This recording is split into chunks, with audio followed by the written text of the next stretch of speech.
केंद्रीय विद्यालय में शिक्षक भर्ती को लेकर के बहुत लंबे समय से आप लोगों तक सूचनाएं पहुंच रही हैं। बहुत अलग अलग स्रोतों से, बहुत अलग अलग यूट्यूब वीडियोज से आप लोगों ने अभी तक ये सुना है कि जनवरी में, फरवरी में, मार्च में, अप्रैल के पहले सप्ताह में, दूसरे सप्ताह में वैकेंसी आ रही है।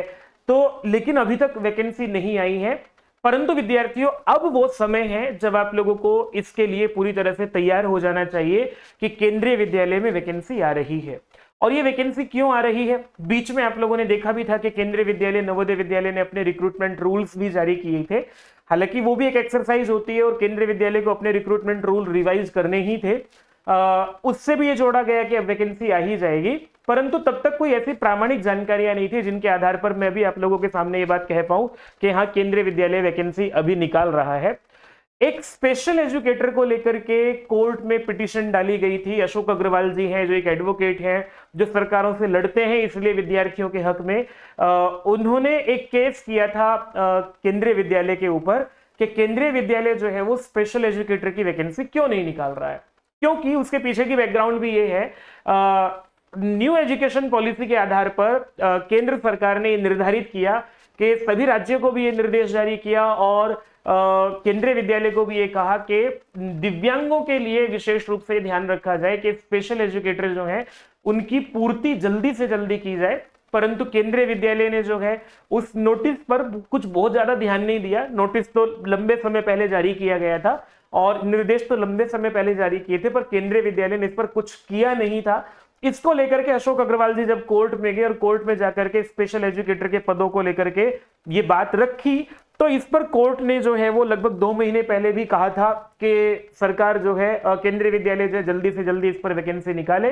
पर केंद्रीय विद्यालय ने कहा भी था कि हमारी वैकेंसी जो है वो अंडर प्रोसेस है, लेकिन अभी तक भी वैकेंसी नहीं निकली है। तो इसको लेकर के अशोक अग्रवाल जी फिर कोर्ट में गए और कोर्ट का जो डिसीजन आया है विद्यार्थियों, वो डिसीजन आप लोग देख सकते हैं कि ये आप लोग 15 मई का डिसीजन है और 15 मई के डिसीजन में जो है ये बात कोर्ट ने साफ साफ कही है। मैं सीधा सीधा बस फाइनल आप लोगों के काम की बात आपको पढ़ के बता देता हूं।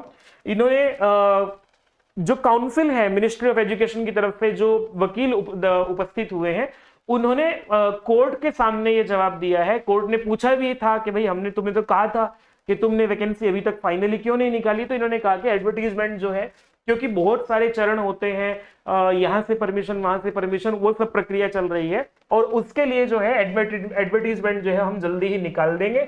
और ये भी बताया इन्होंने, अशोक अग्रवाल जी की जो पिटिशन है वो फाइनली क्लोज हो गई है। और क्लोज होने के बाद जो है ये हुआ कि सरकार को ये निर्देश दिया, सरकार को नहीं, केंद्रीय विद्यालय को कोर्ट ने निर्देश दिया 15 मई को। 15 मई को निर्देश दिया कि 4 हफ्तों के अंदर अंदर, ये डायरेक्शन देते हुए इस पिटीशन को जो है वो क्लोज किया कि 4 हफ्तों के अंदर अंदर रिक्रूटमेंट जो है केंद्रीय विद्यालय में निकाल दी जाए। परंतु ये सारा मामला जो है ना विद्यार्थियों, स्पेशल एजुकेटर को लेकर के था।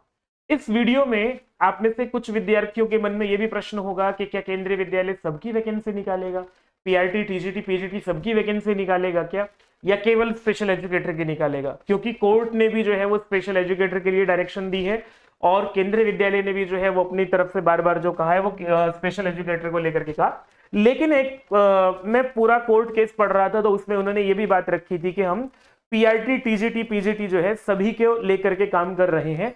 और विशेष रूप से पीआरटी, टीजीटी का उन्होंने दोनों वैकेंसीज का जिक्र किया कि हम इसको लेकर के बहुत जागरूक हैं।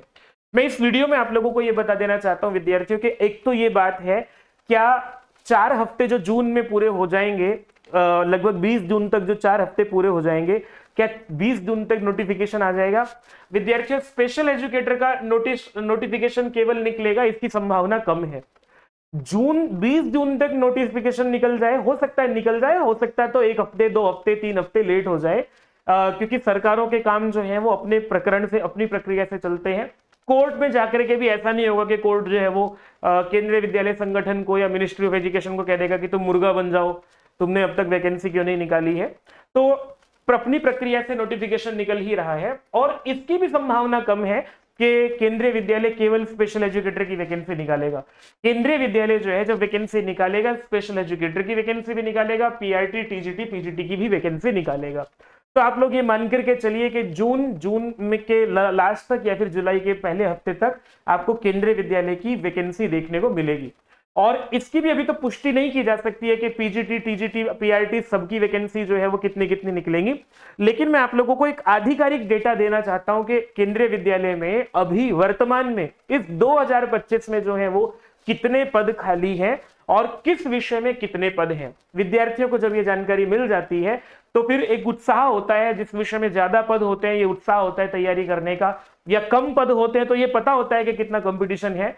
तो मैं ये आप लोगों को केवीएस की ऑफिशियल वेबसाइट से जो है केंद्रीय विद्यालय ने कितने पदों को स्वीकार किया पीआरटी, टीजीटी, पीजीटी को ये बताना चाहता हूं। आप लोग जो है वो केंद्रीय विद्यालय की वेबसाइट पर जाएंगे तो वहां आप लोग गूगल सर्च करेंगे केवीएस एनुअल रिपोर्ट्स। देखो मैं आप लोगों को दिखा भी देता हूं, केवीएस एनुअल रिपोर्ट सर्च करेंगे तो एनुअल रिपोर्ट्स जो है वो खुल करके आ जाएंगे। फिर इस पर क्लिक करेंगे, क्लिक करके केंद्रीय विद्यालय की वेबसाइट पर जाकर के आप लोगों को रिपोर्ट्स मिल जाएंगी। केंद्रीय विद्यालय हर साल अपना पूरा डेटा देता है कि हमने क्या क्या किया वर्ष भर में। आप लोग देखेंगे 2021 में, 22 में, 23 में रिपोर्ट्स आई है, 24 में नहीं आई तो 25 में 24 की रिपोर्ट आई है वो वाली, क्योंकि 25 की रिपोर्ट तो अगले साल आएगी। लेकिन 24 की रिपोर्ट जो है वो 5 जनवरी 2025 को आई है और 23-24 की रिपोर्ट जो है वो डेट, उसके आप लोग पेज नंबर जो है वो 122 पर जाएंगे।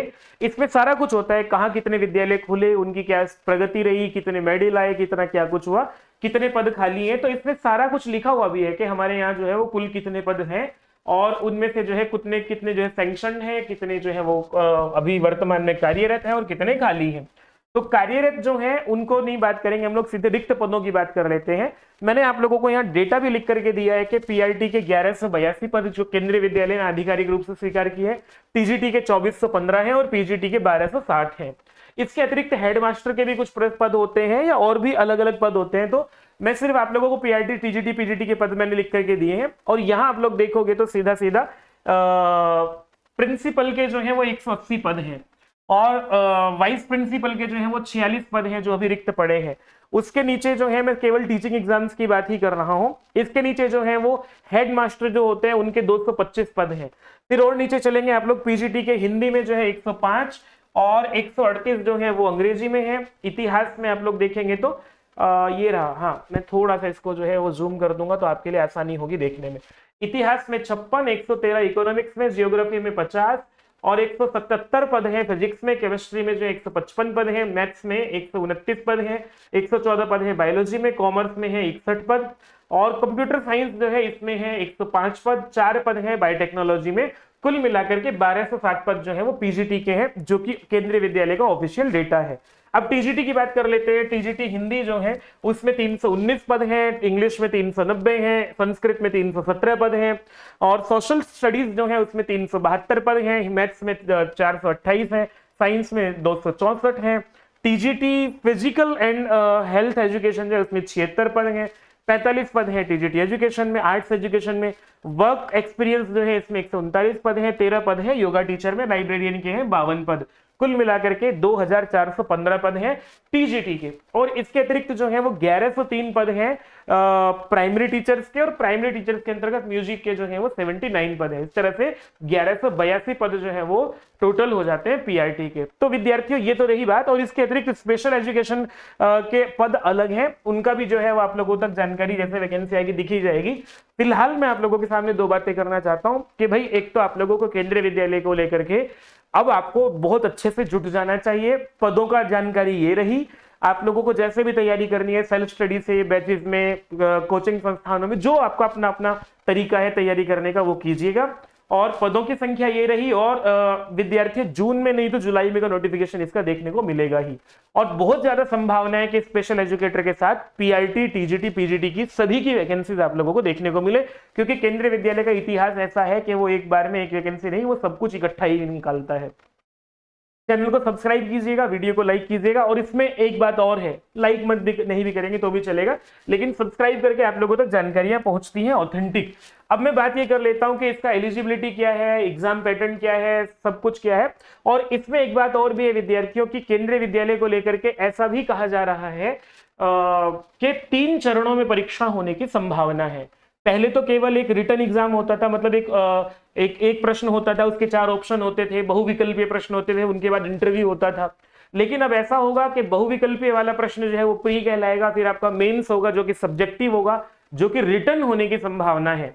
फिर उसके बाद जो है वो इंटरव्यू तो पहले भी होता था, अभी भी होगा, तो थोड़ा सा टफ हो जाएगा। और टफ होने से जो है वो इसके दोनों पक्ष हैं, कुछ विद्यार्थी इसके पक्ष में होते हैं, कुछ नहीं भी होते हैं।